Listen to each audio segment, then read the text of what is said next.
speaker is going to share a wide range of experience gained both inside and outside the family business. She is the president of Jetstar Capital Limited, which was formed following the sale of the family food manufacturing and distribution business, New Food Classics. She's going to share with you her belief that once a family business, always a family business, and also share some of the experiences that she has had along the road, ranging from Harvard Business School to investment banking on Bay Street to some time with Bain Capital. I think Mitt Romney was at Bain at one point, if I'm not mistaken. And other family, all of her family business experience that brings her here today. So please join me in warmly welcoming Robin Kovitz. Robin Kovitz, my apologies. Robin. Good morning. Is everyone still awake? Yeah. Well, I wanted to thank you all in Cafe, and particularly Emma, for having me here to tell you my story. Given the audience, I thought I'd be remiss and maybe to put a face to the story, not to have a picture of my family. So you'll see my father there, who's second generation, myself, and my daughter Jill, who's fourth generation. So as Andrew said, my name is Robin Kovitz, and I'm here to tell you my story, which is called Once a Business Family, Always a Business Family.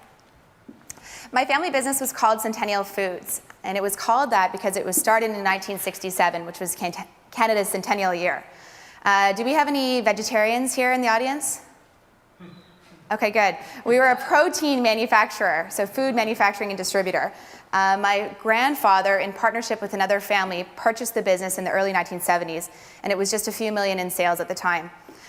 We were based in Calgary, and by the time we sold the business in 2007, we had approximately 300 million in sales and over 700 employees. There are really two parts to our business. We had a manufacturing side of the business and a distribution side of the business. On the manufacturing side, we were one of the largest hamburger manufacturers in the world. We had over 50% market share of the frozen hamburger category at retail, so at grocery stores. We sold hamburgers and other products to grocery stores and also to restaurants. On that side of the business, we had approximately 150 million in sales and 400 employees. On the distribution side of the business, we had a fleet, so a bunch of trucks and a sales force that went door to door to over 4,000 hotels, restaurants, and institutions. And everyone always asks me, what does that mean, institutions? So, like schools, nursing homes, hotels, that type of customer. And we would sell them their center-of-the-plate protein products. So, at the fancy restaurant, a steak or a nice seafood product. Our sales team were protein experts. We had $150 million in sales on that side of the business and 300 employees. Just to give you some more context, on our manufacturing business, we had 3 manufacturing facilities, HACCP, CFIA, the works, in terms of regulations. 2 were based in Calgary and 1 was based in Saskatoon. We had a sales office based in Calgary and a sales office also here in Toronto, because a lot of our big, especially grocery customers, are based here in Toronto. On the food service distribution side of our business, we had 8 facilities across Western Canada, so places I'm sure many people haven't heard of, like Prince George and Victoria and Kelowna, Edmonton, Saskatoon, Regina, and we had an exclusive arrangement with a dealer in Winnipeg. We were very lucky to sell to a broad range of customers. You'll see on the top, on the manufacturing business, we sold to grocery stores, to QSR, so quick service restaurants like Dairy Queen, A&W. The hamburgers were our products. On the bottom, on our food service business, we sold to universities. You'll see Simon Fraser, UVic, nursing homes through extended care, and fine hotels and restaurants like Sheraton, Marriott, Delta, Hyatt. Because I'm so close to lunch, I thought I'd tempt you with some of our products. So my father, in partnership with his team, was one of the first to introduce, working closely with Loblaws, the flavored burger. And you'll see there, in 1992, our first burger there on the top left, Memories of Kobe. I don't know if any of you are old enough to remember this product, but it's one of my favorites. And we developed all different kinds of burgers with Loblaws, down to the sirloin burger in the bottom right, which is a popular product. My dad and his team actually patented the prime rib burger, which was sort of novel in the food manufacturing industry. It's in the middle left there. Delicious product that you now see at many restaurants and grocery stores. We did everything right down to tuna burgers, chicken club. Innovation was something that was really important at our company, and my dad and his head of R&D believed in a concept called favorite flavors, new formats. Sorry, that's a tongue twister. And so you'll see down at the bottom the chicken club burger, which was sort of playing off of a clubhouse sandwich. So it was bacon, cheese, and chicken actually in a burger. Delicious. Not good for the calorie count, but delicious. We made all kinds of other product, extruded meatloaf. That one there is actually fully cooked, so you just put it in the microwave, and that's, let me tell you, way harder to make and manufacture than it seems. Right down to meatless meatballs. My brother used to joke that we will wrap anything in bacon. So we had bacon scallops, bacon tenderloin. Yeah, I think you're getting a sense for the type of product that we made. We did meatballs for all the big retailers. Here are some products that we used to make on the food service distribution side of our business. So in the middle, that's a keg steak, one of my favorite restaurants, down to the Alaskan king crab prime rib on the left. We were very lucky as a company. We received a number of awards. Best New Canadian Product of the Year from CL, which is a pretty well-known food show. Supplier of the Year, New Product of the Year from Loblaws, huge honor. A&W's Award of Excellence. And the reason that I'm sharing this with you is not to brag, but because it's the centerpiece of my presentation, which is a lot of people have asked me why our company was special. And I don't know how many business owners there are here in the audience. I'm sure it's something you're all thinking about as you're building your own business. And it's particularly relevant to this stage of my career, which I'll come to next. And I think about why these businesses are special, or what makes a great business. And so I wanted to share a story with you about when I was a little girl. I used to love going to the office with my dad, going into the manufacturing plant. So I remember going in, and I would see this life-size poster on my dad's office. And it didn't mean much, but I always remembered it. And then I'd go in, and the older I got, I started to think about it some more. And I don't know if you can read that there, but it talks about our mission statement of wanting to distinguish ourselves with unique, consistent, high-quality products delivered with the highest level of service. I'm sure you all have your own mission statements. But what's interesting about this poster is it goes on to talk about our values of integrity and respect, our focus on food safety and safety for our team. And remember, we're cutting meat and doing all sorts of other tricky manufacturing processes. Our passion for innovation and differentiation, our foundation of communication and teamwork, and our secret weapon being people who care.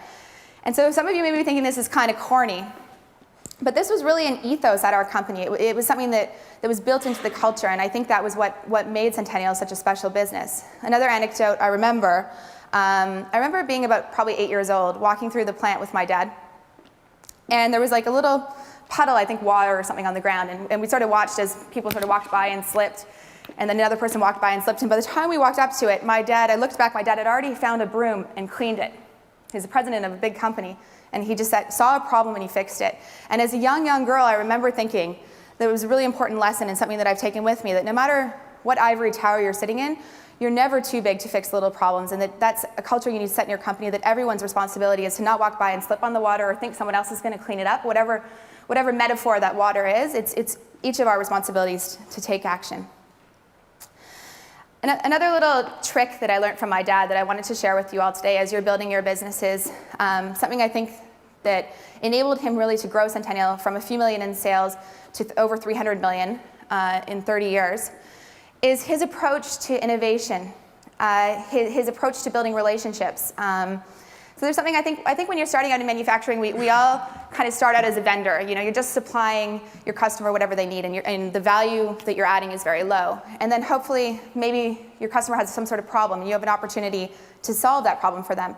And over time, if you're lucky, maybe your customer calls you with something that's not a problem, where they want your advice as a consultant on something perhaps related to growth or new products. And over time, if you're lucky and you build an open relationship with trust, maybe you become a partner and ultimately an advisor. And that was the strategy that my dad took in building customer relationships, where, sure, we'll start as a vendor, but our dream and goal was to become your advisor, where your business operations are so intertwined that you almost can't work without each other. And that was also the approach that my dad and his team and his partner took to working with their employees, who ultimately were part owners in our corporation. So you might remember this slide. This is a test. Does anyone remember this slide from the beginning? Our story is that in 2006, we rebranded our manufacturing business to New Food Classics, and we sold it to a private equity firm. And in 2007, we sold our food service distribution business to a publicly traded company that was an income trust. And it was that time that I became really actively involved in the business. I actually took a leave of absence from my job to help my family navigate the sale process. And so given the audience today, I thought I'd be remiss not to chat about family employment rules and traditions, and I think a few of the speakers have touched on this today. We had some pretty strict rules about who could and couldn't join the family business, which I think is prudent for any family enterprise. So starting in junior high, our plants were unionized, so probably the soonest that you were able legally to work, we had to work on the plant floor. And has anyone been through a meat manufacturing plant? Shrubs, okay, yeah, a few meat guys. But for those of you that haven't, I tried to get some pictures to show you what it's like. So let's just say as a 14-year-old, I don't know if any of you have 14-year-old kids, this is not exactly your dream summer working job environment. Obviously, we tried to provide a great environment for our employees, but it's freezing, and you're dealing with raw meat. So in junior high, we all worked, my siblings and I worked on the plant floor on the assembly line, and you can imagine how we were treated by some of the lifer employees as well on the assembly line, and it was a great learning experience.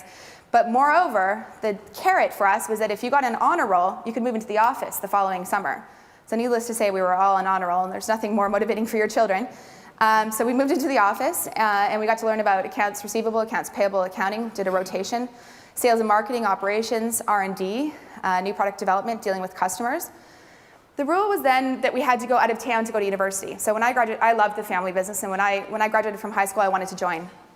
I had no interest in doing a degree, and I remember my dad really pushed me to come to here, Toronto, the big city, to get a financial education. That was an area of business I think that he felt was really important, and that we were maybe missing on our team. And I couldn't understand it at the time. And he also felt strongly that we had to work for someone else, develop a skill set before we could apply to work for the family business, and even then it wasn't a given. And so here's just a quick slide of all the things that I got to do because my dad pushed me to do it. And I would have gladly, at 18, joined my family business and never left home, and never come here to do a BCom, never gone to the States to do an MBA, and never got to work in M&A or private equity, where I got to be exposed to working with management teams in a bunch of industries, and where I really learned a great deal over the last 15 years. So some of you might remember this picture. So rewind now, it's 2010, and I have very fortunate to have a great career on Bay Street, and my dad successfully sold his business, and everything's great. And then I was faced, like many of women in their early 30s are, with having to start a family, and now or never type thing. So I took a little bit of time out and had my daughter. I was very lucky to have my daughter, Jill. And then I took a giant step back, and one late night, chatting with my dad, when Jill was up, we chatted about what I loved.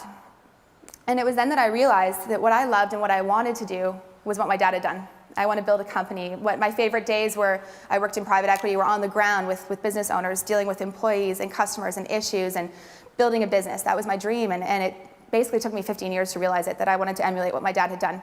And so he looked at me, I remember this, probably 4 a.m, and said, "I think you're ready." And that was a big, big moment for me, because it's, I feel like I'll always be 12 years old in my dad's eyes, and I've always trying to win his recognition, but he told me he was ready, and he told me not only that he thought I was ready, but that he wanted to be my partner. And so the result is that we created a company called Jetstar Capital in 2011. It's a private investment company owned in partnership, my dad and myself. And we're seeking to acquire a small business in Toronto where we can play an active role in the operations. And we have only 3 criteria. It's based in Toronto, it's profitable, and it has some sort of growth potential. And I think that we offer, having been on the other side of the table, something really different. Not only just capital, but we offer business experience. Pardon the phrase, but my dad jokes that I'm the piss and vinegar that he no longer has. I have the energy to get things done. And I joke that he's the gray hair and wisdom and experience that I don't yet have. I'm developing it. But together, I think we're a neat team, combining financial and operational experience. We believe our skill set is really transferable across any industry. We have general management experience, not just food manufacturing experience. So we would consider buying a business in any industry. And the part that I really wanted to share with you all today, if some of you are thinking about succession, is just that we know how difficult and consuming and how fun and wonderful and exciting it can be to build a business. And we know that there comes a time when every business owner is thinking about retiring or selling. And we also know that this is absolutely terrifying, because we've been there.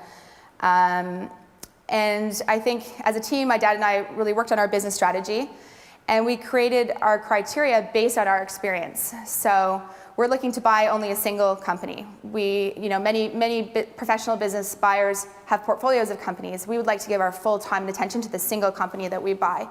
We have a very long investment horizon. Success for me would be to have my daughter Jill, who I showed you a picture of here, 30 years from now, telling you about the great job she did taking over the business that my father and I bought.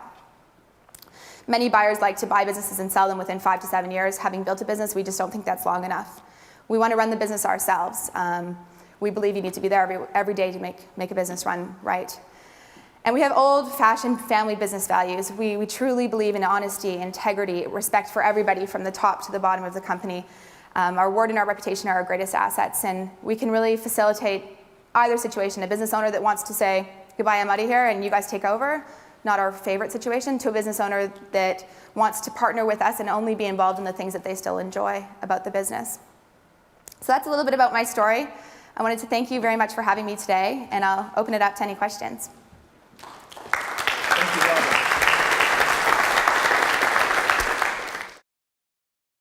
Yes? Did you ever come across, I'm sure you came across, a situation where you were selling your manufactured products to your competitors in the distribution? What was the blowback you got from the other food service distributors out there that you were selling product to? It's an interesting question.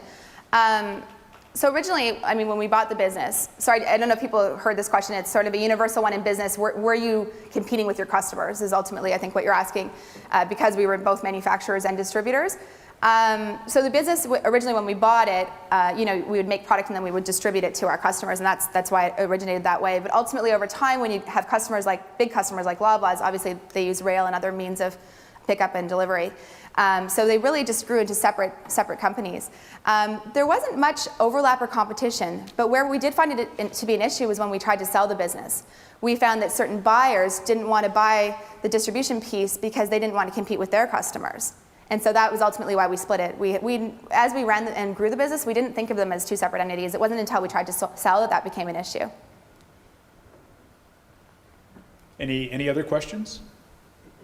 I'd just like to comment that I'm definitely old enough to remember memories of Kobe. So hope that it's still on the shelf. It's still, not, no, but they should. We don't own the business anymore, but they should. It's a great product. It certainly has. If you could, with such a diverse business, Centennial being across Canada, multiple locations, what was the single greatest strength of the business to be able to achieve such success? It's a great question. I don't think I could pick one. And I've been a student of, really that's my dad and his partner and his team's success, not mine. But I've been a student of it my whole life. And I would say it's two things. One, innovation. I think especially being a manufacturer in North America, it's tough, and it's even tougher today. And I think by always being on the edge of innovation, by attending conferences, by traveling the world and finding the latest products, and really providing more than your customer's asking for, that's a secret weapon. But the other, I think, is our team. We had some, and maybe it comes down to the values in which we operate a business, in which we hope to bring to the next business we acquire. Mm-hmm. We had some amazing people that worked for us for 30, 40 years, and they ultimately became owners and became millionaires when we sold. And I think, we couldn't have done it without our team. Fabulous. So you'd agree with strength through structure then, by the sound of things. Innovation, absolutely. Building your employees. Yes. Fabulous. Well, Robin, thanks so much for sharing your story with us.